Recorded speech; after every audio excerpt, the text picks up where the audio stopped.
Welcome back to the second ever edition of the Wrestling Around News Show. Just me and Aaron here this weekend. Ross has got a perfectly valid excuse. He just got married. He's on his honeymoon right now as we speak. Terry cannot be asked.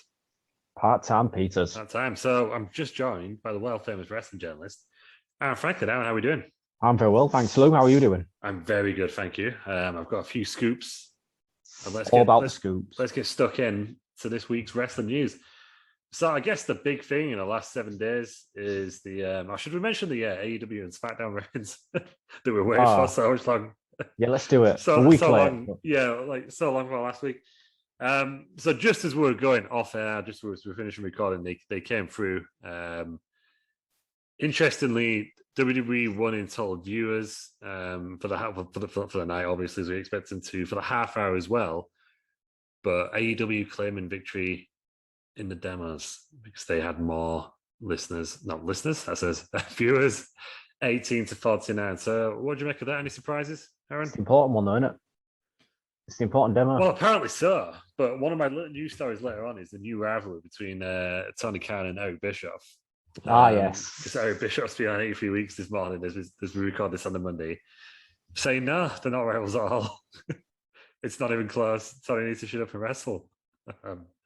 I think Bischoff has a point, if I'm honest.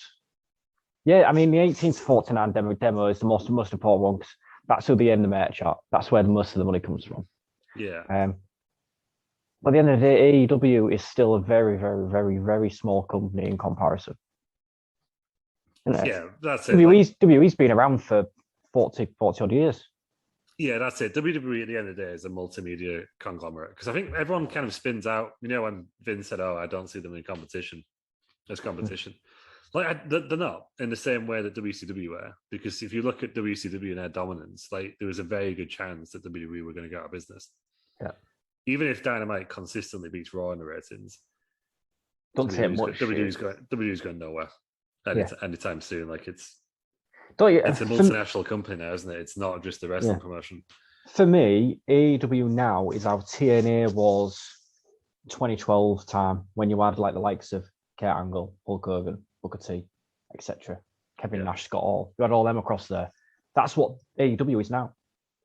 Yeah, and they just need to kick on from there. But interestingly, we're recording this on the Monday. It's coming out on the Monday, actually. On Saturday, the Fox network in the US does have a lot more homes than TNT. Aired a SmackDown replay against Dynamite. The ratings wise, they won in total viewers, but we've still not got any kind of confirmation on the demo again. But SmackDown did beat Dynamite. SmackDown's replay beat Dynamite, but you would expect that just from the fact it was on Fox, to be honest. Yeah. I can't remember if it was Bischoff that I saw commented this, but he was saying something along the lines of, shut up Tony Khan once you make a pay-per-view out in Saudi Arabia where they can go out there and make millions and millions and millions of dollars from one show, then you can open your mouth, basically. Yeah, that's it. I think the WWE made more money off the Saudi shows than Dynamite do for the full year of Dynamite. Yeah, that's true. Or something like that. So, yeah, I can see why Tony Khan does it. Like, I think marketing-wise, like even this whole demo thing, like they've really got the PR going, and everyone's kind of going, Ruby Soho draws more than Roman Reigns, even though, like, if you look objectively, Roman Reigns and Brock had a lot more viewers. Sure, they're all there, but they had a lot more viewers. So I think AEW do very well getting the PR out there. They're really firing up the fan base, which is good. Like, it'd be a weird day if we saw Vince McMahon tweeting, "Ha, Tony Khan beat you in the ratings," something like that. Can't see it happening anytime soon where Vince is tweeting that. But I think Tony Khan does a very good job of getting his fan base all riled up. The only thing I would say is that he's alienating some viewers that he could get otherwise if he wasn't so annoying, for want of a better word. Like, I don't know, it's one of two ways. He's got his hardcores, as Roman Reigns said, he's got his hardcore fans going. But could he be alienating the kind of the mainstream wrestling viewers who don't really care?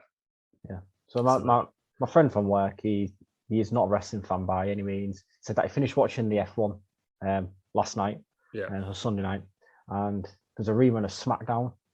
straight after. He said, "Oh, I left it on just to kind of see what was happening." He said, "This guy with long hair is just getting absolutely battered by this huge fucking ball guy." And I was like, "Oh, is it Brock Lesnar?" He was like, "Yeah." He said, "It's just so over the top, isn't it?" Yeah. He said, "It's just so unbelievable." I was like, "Yeah, but that's why it's good." Yeah, that's the beautiful thing about wrestling, isn't it? It's just so unbelievable. I've not actually seen SmackDown yet, obviously, because I was at Ross's aforementioned wedding. Apparently, Brock Lesnar has been suspended. Yeah, he's been suspended in kayfabe, and we will go on to Crown Jewel a bit because I guess that is the big story. But in the end of SmackDown, Becky Lynch and Charlotte shooting at each other. Yeah, not many Charlotte fans in the backstage of WWE are going to Fightful. No, apparently, the SmackDown brand are absolutely furious at Charlotte moving across to SmackDown. Apparently, if I'm correct in thinking. Yeah, it was just a weird segment in general, wasn't it? So I've seen the segment in question on Twitter a few times now. They swapped title belts, which I hate. So Charlotte, Raw champion, gets drafted to SmackDown. Becky, SmackDown champion, gets drafted to Raw. Like, for me, they should have this was a chance to just rename the women's championships to make them the same as the men's. WWE and Universal, just go from there. But no, they decided to swap them. Charlotte decided she didn't want to swap, threw the belt on the floor. And then Sonya Deville, though, I imagine, given that she's got an MMA background, is probably one of the scarier people in real life. Literally said, "No, if I can pick that up." So Charlotte had no choice but to pick it up. Then Becky throws the belt at her. WWE have edited all references of it now, apparently, and they took it off of YouTube. From what I've been reading, Charlotte's got a lot of backstage heat. My question to you, Lou, is she doing this on purpose to try and get released? I almost think so. I think it was, I want to say it was Dave Meltzer. It was like, what did they do? It's like a tricky situation. Like, she's not behaving herself. Did they just hand her to AEW? Because I know Andrade just tweeted basically "fuck WWE." Right after it happened, she got escorted out of the building. Apparently, I don't know, because I think as good as Charlotte is, and she undoubtedly is one of the best women's wrestlers in the world, I don't think there's going to be that many people who tune in specifically for Charlotte. I think of the women in WWE now, there is only Becky Lynch who is an actual star. Bianca Belair is a star for sure, yeah. But I think in terms of actually moving the needle, but then in the same time, I don't think they should have made Becky Lynch a heel for that very reason, because people are desperate to cheer. So I think if the only thing is if Charlotte goes, leaves SmackDown, I don't think that leads anyone on the SmackDown side for the women. You've got Naomi, possibly, as your number one babyface. Yeah. Toni Storm, who they're completely wasted at the moment, having a flirt with Dolph Ziggler, whatever she's doing backstage. She said she's been in the ring every week. I don't think you've got a lot after that, unless they just turn someone like Shayna Baszler, or just really make a big deal out of someone from NXT. So I guess that's the downside. But there'll be a lot of PR, like, oh, it's another one in the eye for WWE and stuff if Charlotte moves across. But I can't see it making a big difference. And if she's going to cause that much chaos backstage, they've released bigger stars. They've released Bray Wyatt for apparently similar reasons. Yeah. They've released Braun Strowman, who's still not landed anywhere, which is very surprising considering we just had an Impact Bound for Glory. Oh, he's been in talks, hasn't he? Yeah, I just expected to see him there. But I guess we'll see where he could turn up at the TV tip, and now Suzuki's there. That'd be for me. I mean, Charlotte, she's a big star. She can make other wrestlers look very good in the ring. Do you think she's just too big for her boots now? Yeah, I think she just thinks she's the dad. Yeah, that's what I was getting onto. Do you think she just thinks she's too big? She's too big for her boots because she's a Flair. Yeah, she's got just an old school mentality at the moment. Like, I don't think anyone could really complain about being, she's saying her character's not being protected. I think she's probably the second most protected person outside of Roman Reigns in that organization. Even Roman Reigns picked up a fluke when Crown Jewel on Thursday, spoilers. But yeah, so I don't see why she would complain. Like, yeah, sure, the title swap was stupid. They shouldn't have done it, to be honest. Like, it was a crap way of doing it. But you're out there to do a job at the end of the day, aren't you? You've got to be professional. Can we also appreciate the fact how much she looks like Cher? Yeah, I've noticed these memes going about. It's the bodysuit, isn't it? Yeah, and all the plastic surgery. The straight hair, yeah. Wow, it was very similar. I genuinely thought someone just photoshopped the same face onto two of them on one point. She looks very similar to Charlotte at the moment. Maybe that's I'm assuming Charlotte's copyright, so maybe she'll be Charlotte in AEW. Maybe that's what she's going for there. She'll probably just get rebranded as Ashley again, won't she? If she was she should be Ashley Flair over there. I should go over there, but her dad's kind of can't really touch his dad at the moment. So is there that much benefit to taking it across until wait a few months until Ric Flair's image is somewhat rehabilitated after the last couple of months he's had? Yeah, I don't know what you do. But somewhere where Charlotte wasn't, but the rest of the roster was Crown Jewel. Haven't you seen much of it? All but the Brock Lesnar match. That's where I'm up to with my busy schedule. I managed to get like 3/4 of the pay-per-view in. Yeah. What did you, in comparison to say SummerSlam, which we reviewed in the show in the archives, what are you making of this Saudi Arabian pay-per-view? Quite possibly my favorite one so far this year. Yeah, I would agree. By far, it's a low bar, but it's easily the best Saudi Arabian show they've done. Oh yeah, that was without a doubt. But I think it's genuinely better than. I've seen it right to the end now. I genuinely think it was better than every pay-per-view they've had, including WrestleMania and SummerSlam. Well, don't you think this felt bigger than WrestleMania? It did. I was amazed how hot the Saudi crowd were. Apart from on one match, which was a women's match. Yeah, the women's match. They're still not. They're not quite there, are they? With especially with the Queen's Crown one in particular. I think Becky was very popular.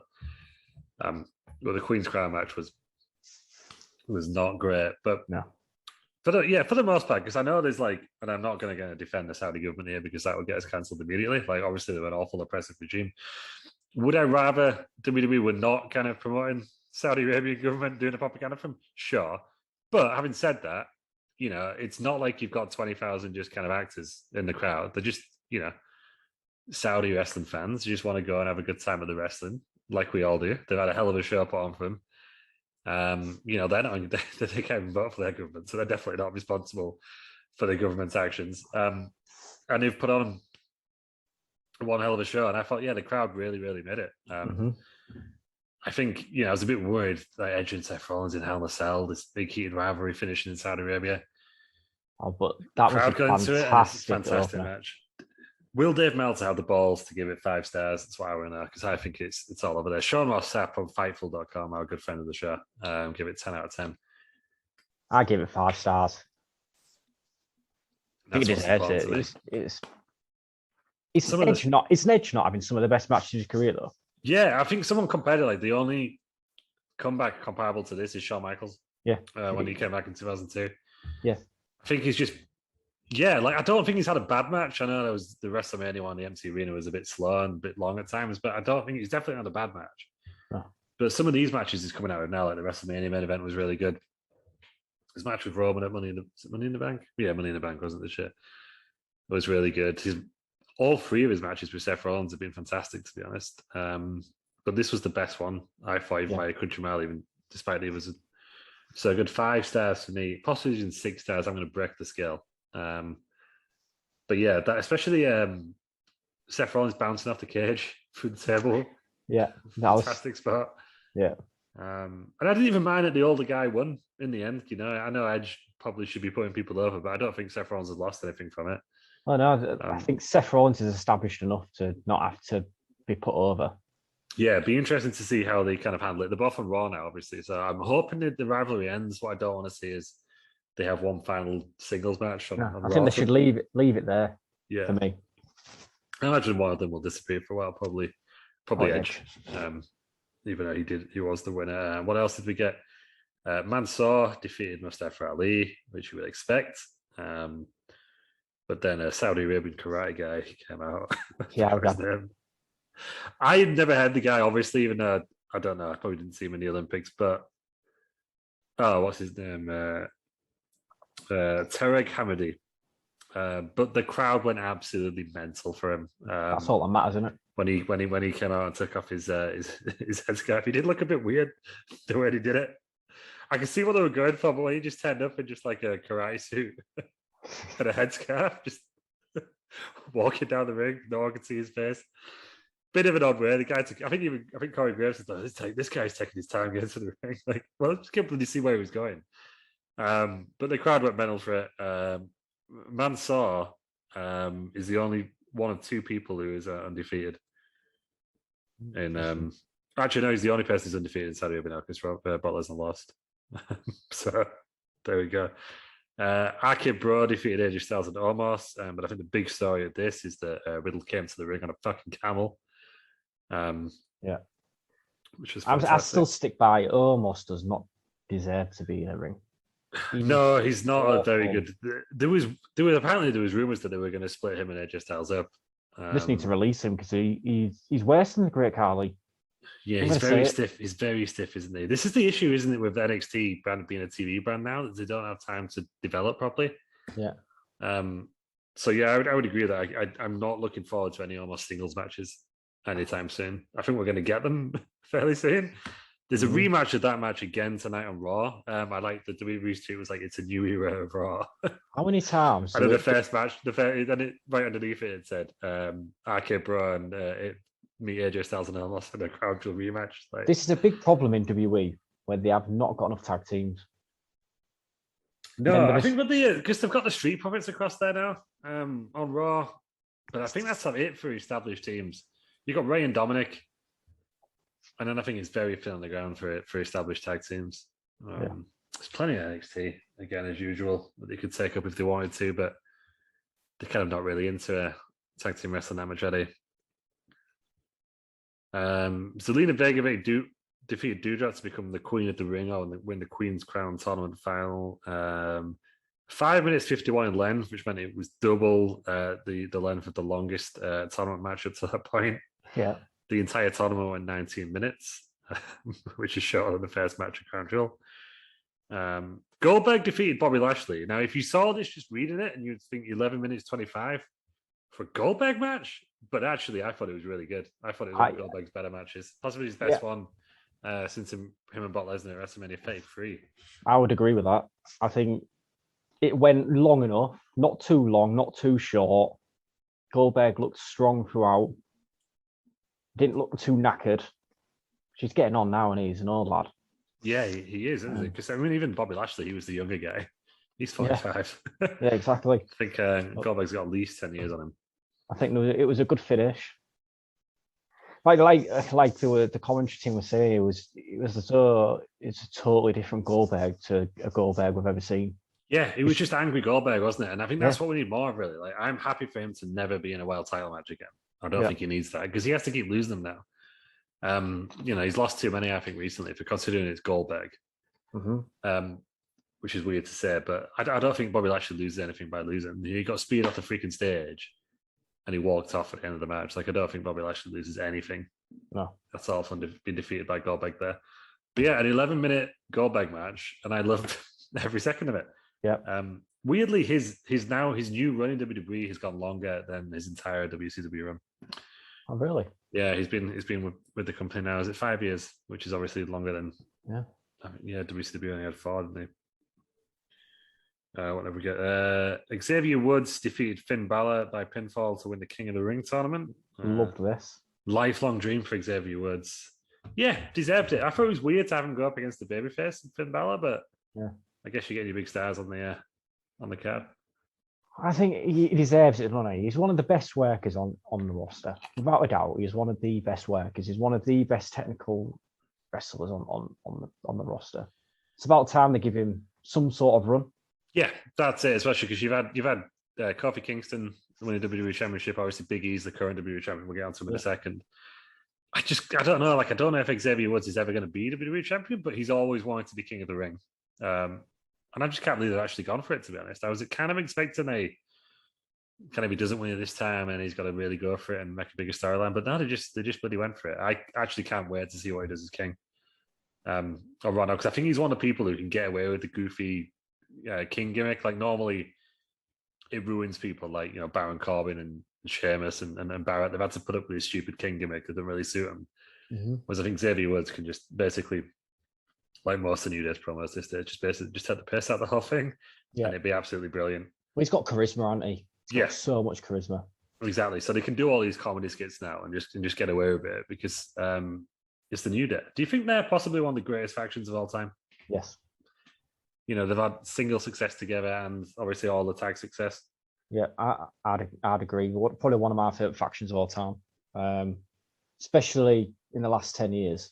Yeah, without a doubt. I think there's no one who's really touched them as they like maybe Undisputed Era, but that was NXT. But I think they should put a mid card title on Xavier. Yeah, I think that'll be a nice step now. He's on SmackDown, isn't he? So who's the Shinsuke Nakamura, isn't it? Well, should be a good match in itself without even getting a heel involved. Yeah. But yeah, I'd definitely like to see that. And then speaking of the New Day, next match is Big E defeated Drew McIntyre by pinfall. Another match that I was not looking forward to at all because I just didn't see the point in it. But I thought it was really, really good. Mm-hmm. I know some people have said match of the night. For me, it was Edge and Seth Rollins, but it was a really, really good match. Big E won clean as well. Mm. So I'm not sure where that leaves them both. Like Big E, you would assume would kind of feud with. I guess we'll find out tonight who he's going to feud with. And Drew McIntyre, I think he has to stay out of the title picture for a bit. I don't think he can go in challenging Roman anytime soon. No, I'd agree with that. I think it's another one though, but it doesn't really need a title on him. Just a big guy, isn't he? Yeah. I know there's a UK tour going on in 2 weeks' time, which we're going to. It would have been nice to see Drew McIntyre, WWE champion, out there, but we'll get onto it soon. It looks like there's going to be a big UK pay-per-view next year, so maybe that's the next time that Drew challenges for the title. I just thought Big E is now going to be feuding with Roman Reigns, isn't he? Because it's Survivor Series next. Yep. So that's what they'll be doing with that, which should be a really good match. Which I think Big E will lose, but that's fine. Then triple threat for the WWE SmackDown Women's Championship. Becky Lynch defeats Bianca Belair and Sasha Banks. 19 minutes. Very, very good match. The crowd took a while to get into it. Like they love Becky, but it seems to just kind of not be a bit asked. But my God, did Bianca Belair look like a star in this match? For me, why Sasha in there? Take her out the equation. Yeah, I thought she was going to win it, given that she was the only one who was going to end up on SmackDown afterwards. Yeah, for me, I'm not a Sasha fan. Never been a Sasha fan. Yeah. She didn't need to be there. Just keep it as a singles match. That'd have been an awesome singles match between Bianca and Becky. Yeah, it really would. But I thought it was a really good triple threat match as well. It was a good match, but it didn't build within the story, did it? No, it didn't actually. I guess they had to get Sasha in there in a way because she dropped out unexplained. Originally to kind of set up the whole Becky returning thing. And but I don't know what she's going to do now. She just lost in that match. I'm assuming she's feuding with Charlotte next on SmackDown because there's no one else left. Yeah, I think I'll pass on that. I think we've seen it a million times. We've seen it a million times, haven't we? And then I guess Bianca and Becky can carry on their feud for a little bit. So yeah, to be fair, I'll take a few more matches out of them. Yeah, and I think we'll get them. But that spot where Bianca Belair was lifting Sasha, I mean Sasha Banks did really well, keeping straight. But when she lifted her above her head with just one hand, what a visual! I think that'll kind of be in the highlight packages for a long time to come. But yeah, it was a really good match. 19 minutes and 25 seconds, which for a Saudi Arabian women's match, going 19 minutes 25, like unheard of even like 2 years ago. So I think Becky posted that on Instagram that kind of it was just a historic night, whatever happened, and obviously she won. Yeah. And then the final match, I've already spoiled it for you, Aaron. Well, I know the finish. I'm just not a chance to watch it. But Roman Reigns defeated Brock Lesnar in 12 minutes, which is long for a Brock match. We've had a 11-minute Goldberg match, now having a 12-minute Brock Lesnar match. Both really good matches as well. Ending is a bit ambiguous. Paul Heyman throws in the belt and goes, "You know what to do," but it lands dead in the middle of Roman and Brock. So we're still not sure exactly what side Paul Heyman's on. This can go on for another couple of months, I think. Yeah, I think this is finishing at WrestleMania, isn't it? Especially now they've suspended, quote unquote, suspended Brock Lesnar. I imagine he comes back and wins the Royal Rumble. Yeah. To be fair, I'll take it because Roman and Brock have got great ring charisma. Yeah, they have. Even the match, I know the match at WrestleMania 31, no one really wanted it, but it was a really, really good match. The match at 34 that being Ross was terrible. But the match at 31 before Seth Rollins cashed in was a really, really good match. Like they know what they're doing together. Yeah, but you think of the whole WWE roster, it's only Brock that can take Roman down. Yeah, unless they bring The Rock in, isn't they? But it doesn't look like it's going to happen this year. No. It looks like they're going to wait a year on that one. So you've got to think it's Brock. I always thought it was going to be Big E, but obviously he's cashed in and won on Raw now. So I'll take another Brock title reign, even if it's a short one. Yeah, if the story's right, it's fine. Like I think, as sick as everyone was like 4 years ago when these two last feuded, everything is perfect now, isn't it? Like it's a really, really good. It's the best storyline in wrestling, I would say. Like just the kind of the whole Heyman thing in there as well. Yeah, the whole tribal chief thing. It's just really good. I think this could go on to WrestleMania easily. And continue from then. I think that's fine. Get Roman feuding with a couple of people in between. So Big E for Survivor Series, do a couple of. And all Brock needs to do is just turn up and screw him. Yeah, a couple of matches. Doesn't even need to be a title match that he screws him in. Yeah, and that's it. Because I think with the babyface reactions that Roman's getting a lot of places now, I think eventually that's what will happen. Like Heyman will turn on him and kind of side with Brock, but and then they'll finally get Roman Reigns that babyface pop they've always wanted, which is a long term goal, I guess. But it seems to be working. Speaking of babyface pops and big returns, I'm just going to move on to Impact Bound for Glory this year. Obviously, if you're joining us on Wednesday, you'll be joining for the 2011 edition. Big return, Aaron. I think you'll like this. And I'm not sure if you've seen it. Returning in their Gauntlet for the Gold or whatever it's called match. The Kiss Demon from WCW returned. What? Making his first wrestling match appearance. Is it actually the same guy? In 14 years, the same guy. Apparently, he was in TNA before, I think, and he was a few other places as the Demon, but he returned. First match in 14 years. And I Call You Shot Gauntlet, it was called, but basically it was like a Royal Rumble. He didn't win. I know what I'm going to be watching. But if you look at your Impact Plus subscription, get that on there. Yeah, it's a 20-person intergender battle royal, basically, but basically it was a Royal Rumble. It was won eventually by Moose, who then cashed in his opportunity at the end of the night. So Josh Alexander defeated Christian, which gets the belt off Christian. I imagine Christian goes back to AEW now. Moose cashes in immediately to become the new Impact World Champion. Anyone else unexpected in there? Melina was in there. Rohit Raju, his name rings a bell. Nobody doesn't. Rachel Ellerin was in there. Big Cass, W. Morrissey was in there. But yeah, Moose was your winner. But yeah, the Demon did defeat somebody 50 years old. Not them too bad.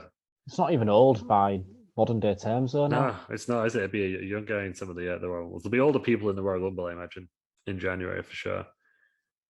But yeah, 14 years, the first appearance in 14 years since Against All Odds 2007. Wow. I never realized the Kiss Demon lived on past WCW, to be honest. That surprised me. So did he actually come back full demon costume? Yeah, it was the full on Kiss Demon. Yeah, I was reading a bit. Apparently, eventually, there was going to be a full Kiss stable in WCW. Yeah, it was. I wonder how much he's at TNA about to pay Kiss for the rights to bring him back. I don't know. Yeah, they must have done something, unless they just changed the face paint slightly to make it look not the same as Gene Simmons. Nothing's ever cheap when it comes to Kiss. Yeah, I was going to say, like, Gene Simmons will be on there straight away. Oh yeah, alarm bells ringing. Yeah, he'll have been straight after there. But back to WWE for a second. We kind of hinted at it earlier. They've just released their pay-per-view schedule for the entire year next year. They're massively cutting down the number of pay-per-view events, which we haven't got one this December, have we? Yeah, there's not one this December, which is about time, to be honest. And what's given me hope as well is that they've not advertised any names for any of the pay-per-views other than the Big Four, which I'm hoping means we're going to get rid of the kind of Hell in a Cell, TLC pay-per-views that have long since run the cost. I really hope. So we've got. It worked, didn't it? I'm sorry to interrupt, Luke. It just worked having a Hell in the Cell at Crown Jewel. Yeah, because it called for it, didn't it? Like normally it's like, oh, it's June or whatever, whenever a Hell in a Cell is, we better have a Hell in a Cell match. The only thing I wish they would do is get rid of the fucking red cage. Yeah, they need to. I think what they need to do now is they need to not have a Hell in a Cell match for 3 or 4 years, and then bring it back, and it's a really big deal again. Bring it like old school steel one. Yeah. Not all this red nonsense, and have a really bloody violent match. but they've kind of ruined it. Like, I think there's been like over 50. I think there was like 8 Hell in a Cell matches this year. Wow. Because you had at least 4 surrounding the. Was it? I remember not as many as 8, but it was a lot because there was a lot on SmackDown and Raw, wasn't there, surrounding the Hell in a Cell pay-per-view. So I think it was at least 5 or 6 matches this year, which is just too many, to be honest. You used to get like 1 every 2 years back in the day. I remember people in the year 2000 complaining there was 2 in a year. There was always one at the start and one at the end. Yeah. But like, 3 on the same show and stuff was just too much. So for me, get rid of those. But we're starting with day 1, which is on January the 1st in Atlanta. The Royal Rumble is in the stadium this year, the Dome at America's Center. So there'll be 60,000 people in there for the Royal Rumble. WrestleMania is 2 nights again in the AT&T Stadium, so we could see, and I'm sure WWE will say this anyway, 100,000 each night in the AT&T Stadium in Dallas, Texas. But what's your opinions on the 2 nights of WrestleMania? I'm a big fan, personally. I'm a big fan because it splits it up, doesn't it? Yeah, 7 hours is a long time, especially when it used to be on a Sunday night. I remember when I went with Terry and Ross to watch one in Tribal in Hull, and we were leaving the venue at like 6 a.m. and it was daylight outside, and it was just everyone was knackered and restless. It's not good. Whereas the last 2 years with the 2 night ones, yeah, sure, it's like 3 or 4 hours long, but you're still going to bed at a decent time. You're still you're not knackered. The crowd are up for it in the main event. 4 hours is long enough for pay-per-view. I think even when you're at home, if you didn't watch it on the night and you say I watched it the following day and you was watching 7 hours, that's your whole day gone. Yeah, it's longer than your working day, isn't it? Or at least the same as your working day. Like for a lot of people, it's a long time. Like Crown Jewel was like 4 hours, but I watched it live because it came on at 5 o'clock. And it just flew by because it was just the right amount and every match was great. And that's what WrestleMania should be, really. Yeah, 2 nights of that, they could easily do it. But yeah, I'm glad it's them staying for WrestleMania. A few people, I think it was Brian Alvarez and Mike Sempervive, were saying that maybe they might do it for SummerSlam and Survivor Series, but might be a step too far. But I think for WrestleMania, it's good to get everyone on the card. For the big one, I think it's right. Yeah, you don't need any more 2 night. No, not at all for me. Then we've got TBD at the Dunkin' Donuts Center in Providence, Rhode Island, on May the 8th. June the 5th in Rosemont, Illinois, which is basically a suburb of Chicago. So they're going back to Chicago. Money in the Bank is now a stadium show July 2nd in Allegiant Stadium in Las Vegas, where SummerSlam was this year. And then SummerSlam also in July this year, which is very odd. On the 30th, and that's in Nissan Stadium in Nashville, Tennessee, which is an NFL stadium as well, holds 80,000 people. 69,000 people.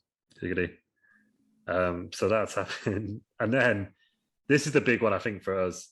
We've got TBD September 3rd or 4th. They've not decided yet, but apparently that's going to be the same weekend as AEW's All Out. So read into that what you will.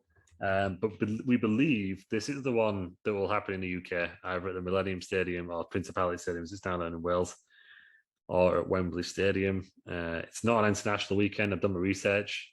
Could be either of them. So yeah, looking forward to that, and that will be 30 years after SummerSlam 1992 at Wembley Stadium.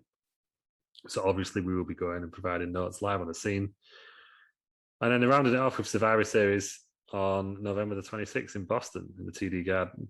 What I'm really excited about as well is Money in the Bank, SummerSlam, One Night WrestleMania, and possibly the UK show, all going to be Saturday nights. Oh yes, it's just fantastic because we can watch them live, or you have time to watch them. Even squeezing the pay-per-view on a Monday night, it's difficult, as you say, when they're 4 or 5 hours long. Yeah. I mean, one thing that I am excited about is all these TBDs. Yeah. Because how good would it be if they brought back, say, Judgment Day, Insurrection for you, the UK one?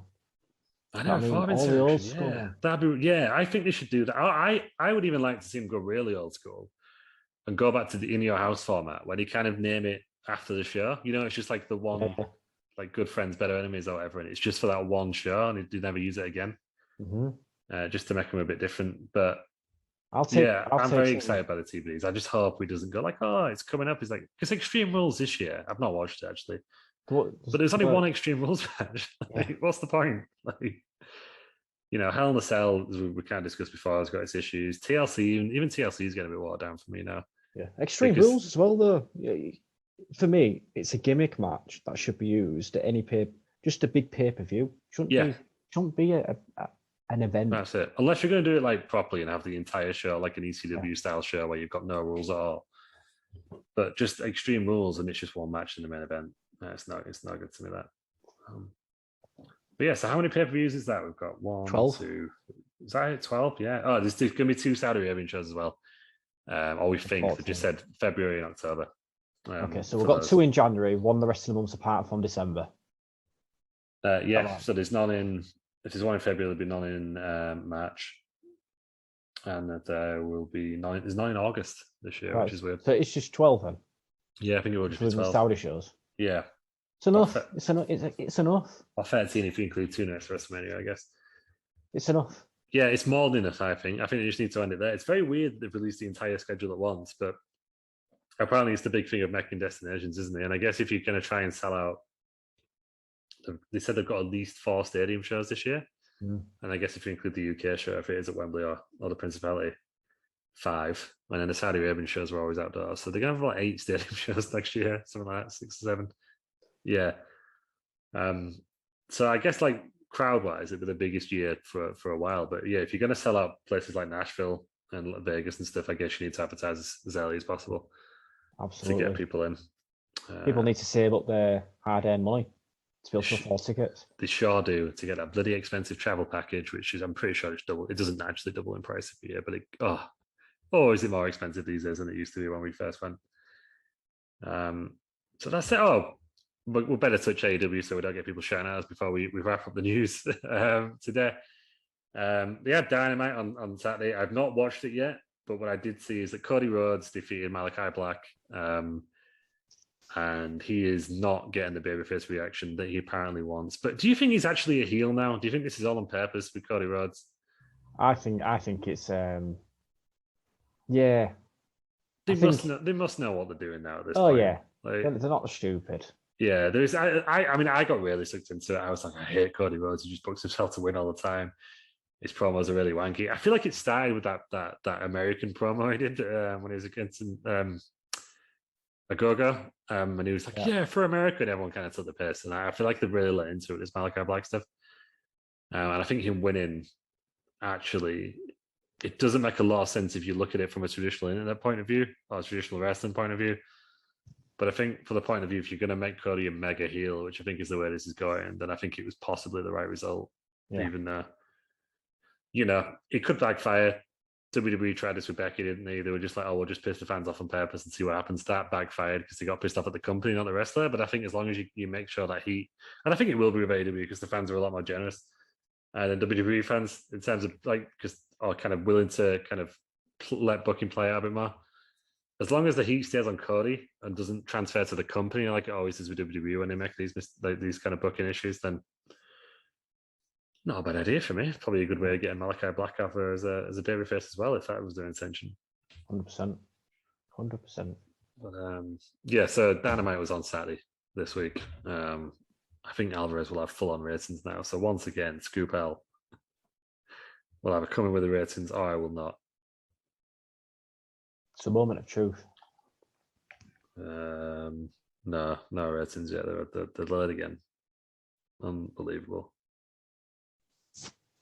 Here we are. Fast Nationals, which came out Saturday morning.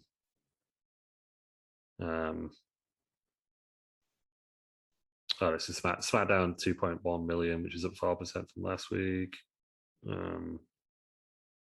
That wouldn't make sense. Up 4% from the week before, that must have been, because I think I got 8,000 last week. I did see a guy tweet the Fast Nationals for Dynamite and SmackDown, but he has indeed. Oh, there we go. SmackDown we went on Fox, 578,000. AEW Dynamite, 515,000. But of course, SmackDown was on a much bigger channel. So read into that what you will. Okay, I think that's it for the rest of the news this week. It's been a hell of a week, actually. It's been a good week for a change. It's been a very good week of wrestling, hasn't it, from all companies. And apparently TNA's pay-per-view was really good. Apparently Bloodsport was really good from GCW this weekend, but I've not seen any of it yet. But check it out and let us know what you think of the week's wrestling news at Rest Around on Twitter, at Rest Around on Instagram. Aaron, where can we find you? I'm on Twitter, Frankenstein91. Where can we find you, Lou? At Lew Markham, or just on the Rest Around account, which I always use in pay-per-views that I'm watching. So thanks everyone for joining me on Thursday night. This is coming out on Monday, obviously, but on Wednesday, look forward to our TNA Bound for Glory 2011 review with myself and Aaron again. Again, Terry can't be asked. Ross has got a valid excuse. And join us at 7:30 on Wednesday, twitch.tv/Rest Around. For Rest Around Crown Jewels, it's happening. Our live pay-per-view, live from Iraq. Referee Randy Anderson has made the set, and apparently there's been a paint spillage from the Crown Jewels. So we'll see what that means. It can only be better than the last pay-per-view they organised where he messed up with the tickets. Yeah, he had to do it in the gym. It was no good. But what the main event, of course, is we've got Terry Peters going one-on-one with the Spooky Skank inside Hell in a Cell. Loser leaves wrestling around. And then we've also got the main event is the BMG versus Snake Ring Pants in a no DQ Rest Around rules match, 2 out of 3 falls, which makes it a double upper challenge match for the Wrestling Around World Championship. So join us then at 7:30, twitch.tv/Rest Around this Wednesday for that. But it's a goodbye from both of us, and we'll see you on Wednesday for Bound for Glory 2011. Peace out.